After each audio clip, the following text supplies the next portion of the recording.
हरियाणा के 2 जिलों में पहले फायर कर और उसके बाद फिरौती मांगकर दहशत फैलाने वाले 3 बदमाशों के साथ कुरुक्षेत्र सीआईए पुलिस की मुठभेड़ हो जाती है। बदमाश कुरुक्षेत्र सीआईए पर बाकायदा कई राउंड फायर करते हैं। जवाबी कार्रवाई में 2 बदमाश घायल हो जाते हैं, जबकि एक मोटरसाइकिल गिरने के बाद घायल हो जाता है। 2 बदमाशों के पांव में गोली लगती है। देर रात को घरोंडा के गांव कैमला और गढ़ी मुल्तान के बीच में 3 बदमाशों की और कुरुक्षेत्र पुलिस के बीच जो है मुठभेड़ हो जाती है। 2 बदमाश बाकायदा कुरुक्षेत्र सीआईए 2 पर फायरिंग करते हैं। जवाबी कार्रवाई में जब सीआईए की टीमें बदमाशों पर गोलियां बरसाती है तो इस आमने सामने की मुठभेड़ में 2 बदमाशों के पांव में गोली लगने से घायल हो जाते हैं। मौके पर भारी तादाद में पुलिस बल पहुंच गया है। इस बाइक पर सवार थे ये तीनों बदमाश। एफएसएल की टीमें मौके पर पहुंच गई हैं। तीनों बदमाशों को इलाज के लिए जिला मुख्यालय भेज दिया गया है। कई राउंड फायर होते हैं।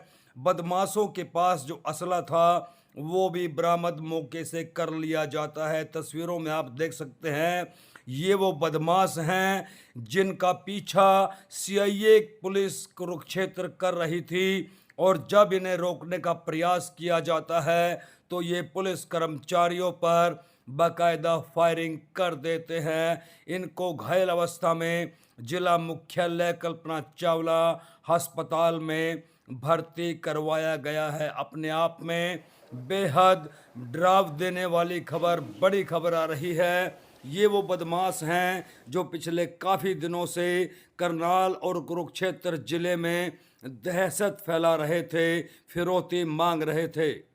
जी, रात बदमाशों के साथ कोई मुठभेड़ हुई है, क्या मामला था? ये कल सीआईए 2 टीम थी कुरुक्षेत्र से, उनके साथ 3 बदमाशों की मुठभेड़ हुई है। ये अपना गढ़ी मुल्तान मोड़ पे, उसमें 2 जो बदमाश हैं उनके पैर में गोली लगी है, और उसके बाद ही यहाँ पे अपने थाने में घरोंडा में मुकदमा दर्ज है और उसकी तफ्तीश जारी है। जी, किस मामले में है सर ये? ये 28 तारीख को यहाँ घरोंडा में भी एक फायर हुआ था एक दुकान के ऊपर, जेएमडी मोबाइल स्टोर पे जी। ये उसी से रिलेटेड है जी। तो वो फिरौती वगैरह मांगते थे?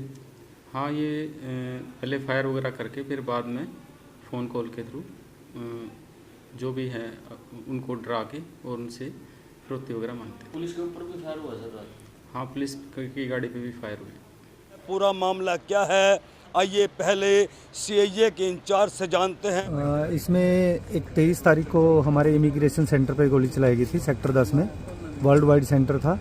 और उसके फिर 28 तारीख को एक हमारे पिपली में अनाज मंडी में एक दुकान पे, आड़ती की दुकान पे गोलियां चलाई थी, और सेम डे फिर ये घरोंडा में भी चलाई थी।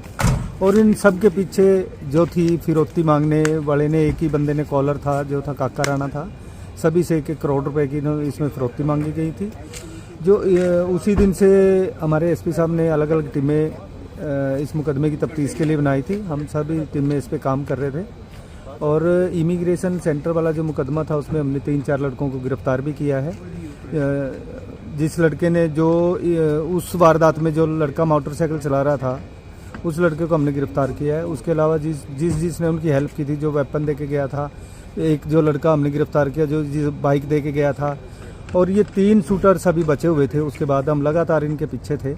एक शूटर वो था जो इमिग्रेशन सेंटर में करी थी, और एक शूटर कॉमन ये था जिसने दोनों वारदातों में ये वारदात की थी, और एक इनमें मोटरसाइकिल चालक था। आज हमारी टीम को मुखबरी मिली थी कि वो तीनों दोबारा से कोई करनाल में वारदात करने के लिए दोबारा से फिर करनाल में आए हैं, और हमारी टीम लगातार इनके पीछे थी। और जैसे ही वो ग्राउंड यहाँ पे कैमला गांव की तरफ से मोटरसाइकिल तीनों सवार आए, आगे हमारी टीम ने उनको रुकने का इशारा किया, लेकिन वो तीनों इस गढ़ी मुल्तान की तरफ मुड़ गए। और जैसे ही वो उन्होंने मुड़ते ही जो पीछे मोटरसाइकिल सवार था उसने टीम पर फायरिंग की। एक गोली हमारी जो पुलिस का व्हीकल है, गाड़ी है हमारी, सीधी सामने शीशे में लगी है, दूसरी टायर के पास लगी है। और जवाबी कार्रवाई में फिर मुलाजिमों ने उतर के अपना बचाव करते हुए जवाबी कार्रवाई की तो उनकी दोनों की टांग में गोली लगी है और उनको इलाज के लिए फिलहाल हमने 2 शूटर्स हैं जिनके पास वेपन थे, दोनों के वेपन यहाँ मिले हैं और एक लड़का वो था जो बाइक चला रहा था। और 2 हथियार हैं इनके पास? 2 हथियार हैं। अब तीनों लड़कों को हमने इलाज के लिए कल्पना अभी भी तफ्तीश मुकदमे की जारी है। तो किसी पुलिस कर्मचारी को कोई गोली? कर्मचारी को नहीं गोली लगी और बाई चांस बाल बच गए क्योंकि उन्होंने सीधा एम करके पुलिस पे गोली चला। बिल्कुल पहले कंट्रोल रूम में हमने बिल्कुल सारी सूचना दे दी थी, सीनियर अधिकारियों को दे दी थी। SHO घरौंडा मौके पे है और भी टीम मौके पे है और उन तीनों का इलाज चल रहा है। तो सुना आपने CIA इंचार्ज मोहन लाल को, उन्होंने पूरी डिटेल से आपको बताया। देर रात का ये मामला है, घरौंडा इलाके के गांव कैमला और गढ़ी मुल्तान के बीच में, जब ये बदमाश किसी वारदात को अंजाम देने की फिराक में थे। CIA 2 कुरुक्षेत्र लगातार इनका पीछा कर रही थी।